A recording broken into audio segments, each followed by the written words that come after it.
नमस्कार मित्रों। भारत के राष्ट्रीय प्रतीक आज पढ़ेंगे जो कि पेपर में बहुत इम्पोर्टेंट है।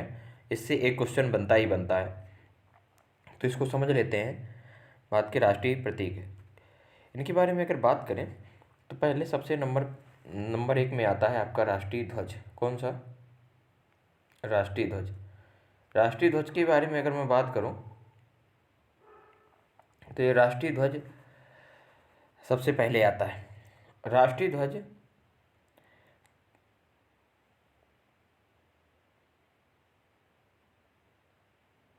हाँ चल रहा है ना, बिल्कुल चल रहा है। जो राष्ट्रीय ध्वज है ये 3 रंगों से मिलकर बना हुआ है। सबसे नीचे की ओर होता है हरा, फिर होता है बीच में सफ़ेद और फिर केसरिया। केसरिया बलिदान का प्रतीक है। जो सफ़ेद रंग है वो बीच वाला वो आपकी शांति का प्रतीक है। नीचे वाला जो हरा रंग है वो समृद्धि का प्रतीक माना गया है। इसके बाद राष्ट्रीय ध्वज में अगर देखा जाए तो 24 तीलियाँ होती हैं जो कि 24 घंटे गतिमान रहने के लिए प्रदर्शित करते हैं कि हर व्यक्ति को 24 घंटा कुछ ना कुछ गतिमान रहना चाहिए, करते रहना चाहिए। ये इसमें ऐसा बताया गया है। आगे चलते हैं। भारतीय संविधान सभा, अगर इसके बारे में अगर बात करें कि संविधान सभा द्वारा इसको कब अपनाया गया, तो ये डेट याद रखनी है कि 22 जुलाई 1947 को संविधान सभा द्वारा इसको अपनाया गया था। तो ये डेट बहुत इंपॉर्टेंट है। 22 जुलाई 1947 को संविधान सभा द्वारा इसको अपनाया गया था। इसकी लंबाई और चौड़ाई का जो अनुपात होता है वो आपका 3:2 होता है। ये क्वेश्चन बहुत इंपॉर्टेंट है। ये 20 बार पूछा गया है कि राष्ट्रीय ध्वज की लंबाई और चौड़ाई का अनुपात कितना होता है। तो जो लंबाई है ये 3 होती है और इसकी चौड़ाई 2 होती है। तो 3 और 2 का अनुपात होता है, इसको आपको ध्यान में रखना। इसके डिजाइनर अगर पूछा जाए तो पिगली वेंकैया है। ठीक है, इसके अगर डिजाइनर अगर आपसे पूछा जाए कि इसके डिजाइनर कौन है तो पिगली वेंकैया हैं। अगर पूछा जाए कि इसकी जननी कौन है, ठीक, तो मैडम भीकाजी कामा है। कौन? मैडम भीकाजी कामा। इसके डिजाइनर है पिगली वेंकैया। अगर पूछा जाए कि ये कहाँ पे इसका उल्लेख मिलता है राष्ट्रीय ध्वज का, तो भाग 4A मूल कर्तव्य जो फंडामेंटल ड्यूटी है उसमें ऐसा बताया गया है कि हमें अपने राष्ट्रीय ध्वज का सम्मान करना चाहिए।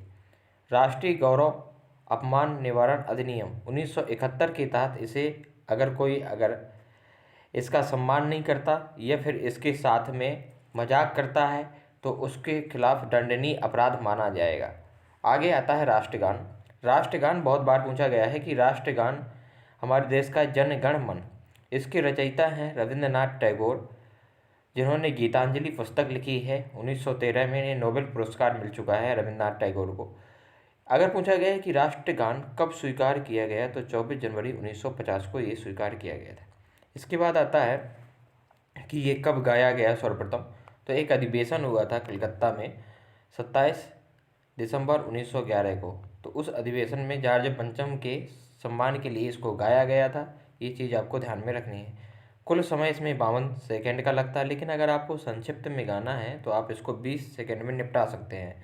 इसमें कुल मिला के अगर मैं पद की बात करूं तो पद होते हैं इसके 5 और पंक्तियां होती हैं 13, और ये तत्वबोधिनी पत्रिका से इसको लिया गया है।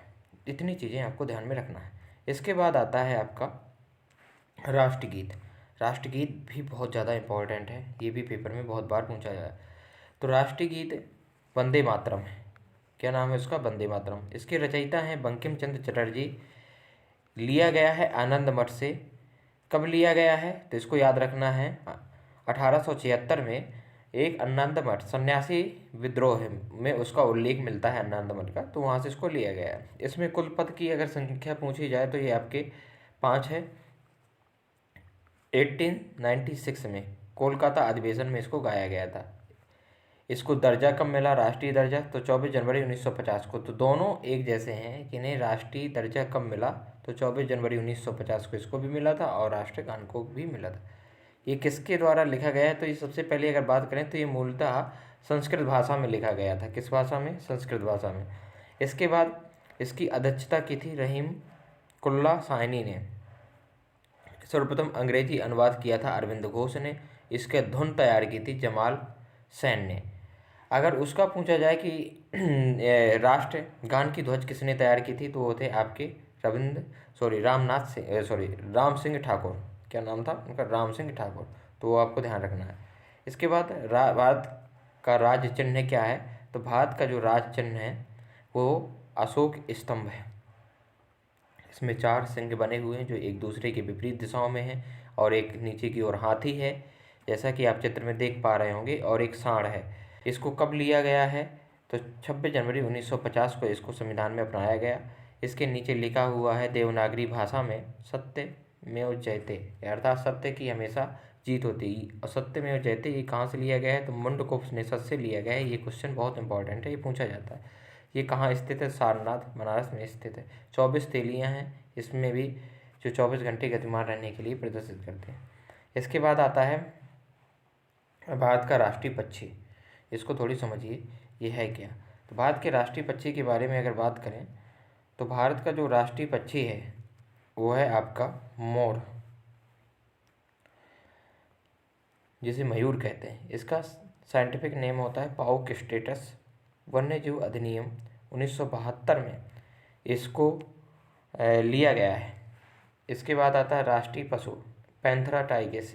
इसका ये नाम याद रखना है, पैंथेरा टाइगर्स। इसे रॉयल बंगाल टाइगर प्रजाति का होता है, और 1973 में प्रोजेक्ट टाइगर की शुरुआत हुई थी। इसके बाद आपका आएगा राष्ट्रीय पुष्प। और राष्ट्रीय पुष्प आपको ध्यान रखना है, राष्ट्रीय पुष्प है आपका कमल, जिसे निलंबो न्यूसीफेरा गार्डन कहते हैं। इसका रंग हल्का गुलाबी होता है, और ये शांति का प्रतीक माना गया है। किसका? शांति का। इसके बाद आपको इधर थोड़ी समझना है राष्ट्रीय मुद्रा क्या है। तो राष्ट्रीय मुद्रा को थोड़ी आप समझिए। राष्ट्रीय मुद्रा भारत सरकार ने 15 जुलाई 2010 को भारत के रूप में एक डिजाइन स्वीकार किया था, जिसका डिजाइनर आईआईटी का एक छात्र था, जिसका नाम है डी उदय कुमार। उनने इसको तैयार किया था। ये क्वेश्चन बहुत इंपॉर्टेंट है कि जो रुपए होता है इसका डिजाइन किसने तैयार किया था। तो इसका डिजाइनर, तो उसको आपको ध्यान रखना है, वो है डी उदय कुमार। ये देवनागरी भाषा में लिखा रहता है, रोमन में इसको ऐसे लिखा गया है। सर्वोच्च राष्ट्रीय पुरस्कार आपको सबको पता होगा कि भारत रत्न है। कौन? भारत रत्न। और इसकी शुरुआत हुई थी 2 जनवरी 1954 को इसकी शुरुआत होती है। सर्वप्रथम राजगोपालचारी को दिया गया, फिर इसके बाद सर्वपल्ली राधाकृष्णन को। इसके बाद आता है प्रणब मुखर्जी को भी दिया गया है, भूपेंद्र हजारिका को भी दिया गया है, और नाना देशमुख, इन सबको ये मिल चुका है। तो ये आपको ध्यान में रखना है, बहुत इंपॉर्टेंट है, इसको आप ध्यान में रखिए। इसके बाद राष्ट्रीय जलीय जीव ये आपका डॉल्फिन है, गंगा की डॉल्फिन। इसे कुछ जगह पे सूस कहते हैं, इसे गंगा की डॉल्फिन। ठीक है, तो गंगा डॉल्फिन डे भी मनाया जाता है। 5 अक्टूबर 2009 को इसकी शुरुआत होती है। तो इसको आपको याद रखना है। ये परा जो सभ्य तरंगे होती है वो ये निकालते हैं अपने मुंह से, तो फिर मतलब कोई अवरोध अगर आप इसके सामने आ रहा होता है तो फिर वो वापस लौट जाते हैं। तो इन्हें जासूसी का सूचक माना गया है। तो इतनी चीज़ आपको यहाँ तक समझ में आ गई। इसके बाद आप थोड़ी सा स्पीड से देखेंगे।